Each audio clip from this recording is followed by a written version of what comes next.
আসসালামু আলাইকুম সুপ্রিয় দর্শক। আজ এসেছি খুব সহজ এবং সাধারণ একটা রেসিপি নিয়ে। এই সময়ে বাজারে গেলে নানা রকম শাকসবজির দেখা মেলে। আজকে নিয়ে এসেছি এমন এক রকম শাক যা বহু গুণাগুণ এবং কার্যকারিতা সম্পন্ন। আমার আজকের রেসিপি মেথি শাক আলুর সবজি। এর জন্য আমি এখানে 500 গ্রাম মেথি শাক নিয়ে নিয়েছি। প্রথমেই শাকটাকে বেছে নেব।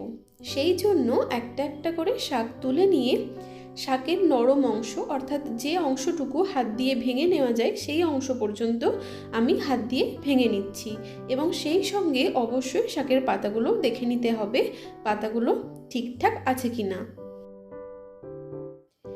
এইভাবে যখন সব শাকটা বেছে নেওয়া হয়ে যাবে তখন আমি সমস্ত শাকগুলোকে নিয়ে নেব একটা বড় পাত্রের মধ্যে। এরপর 3 থেকে 4 বার জল চেঞ্জ করে করে আমি শাকটাকে খুব ভালো করে ধুয়ে নিয়েছি।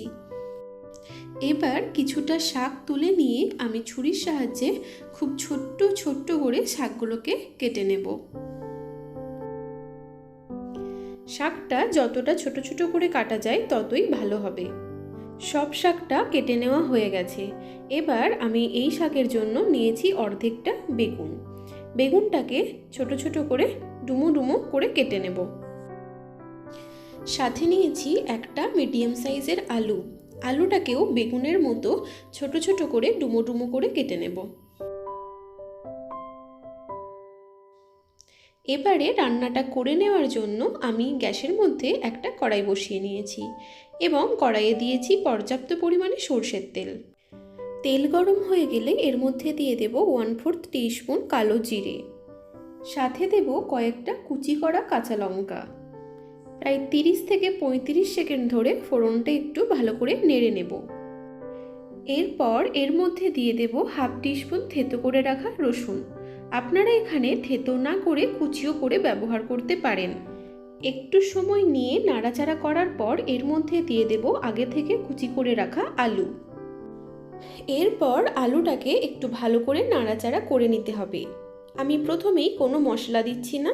প্রথমে আলুটাকে একটু নাড়াচাড়া করে নিয়ে তারপর এর মধ্যে দিয়ে দেব স্বাদ অনুসারে লবণ এবং 1/4 টিস্পুন হলুদের গুঁড়ো। শাক রান্নার ক্ষেত্রে লবণটা অবশ্যই কম করে দিতে হবে, কারণ শাকটা রান্নার পর অনেকটা কমে যায়। এরপর আলুটাকে অল্প সময়ের জন্য নাড়াচাড়া করে নিতে হবে। নাড়াচাড়া করা হয়ে গেলে এর মধ্যে আমি ঢাকা চাপা দিয়ে দেব, যাতে করে আলুটা অল্প একটুখানি সেদ্ধ হয়ে যায়।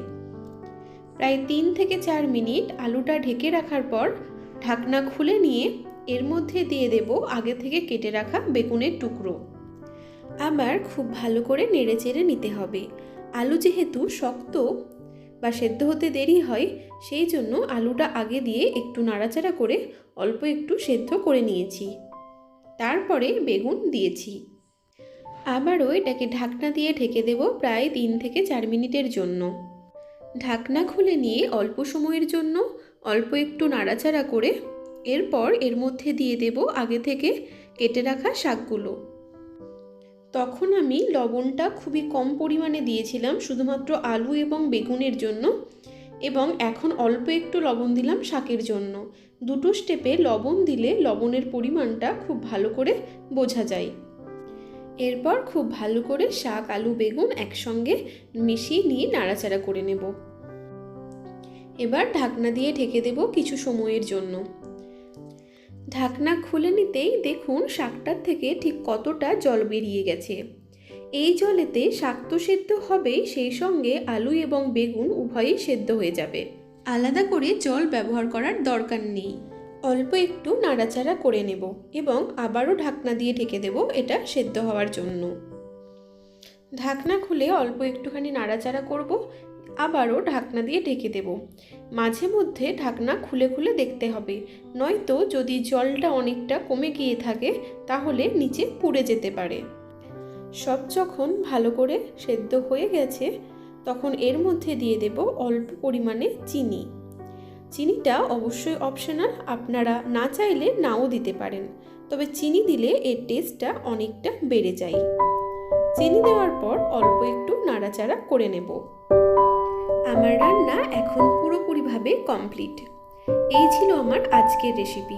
আজকের রেসিপি যদি আপনাদের ভালো লাগে তাহলে অবশ্যই ভিডিওটা একটা লাইক দিয়ে দেবেন।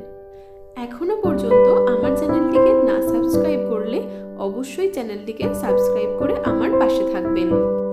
আজ এই পর্যন্তই, দেখা হচ্ছে অন্য কোনো দিন অন্য কোনো রেসিপির সঙ্গে। ততক্ষণে সবাই ভালো থাকুন, সুস্থ থাকুন। আল্লাহ হাফেজ।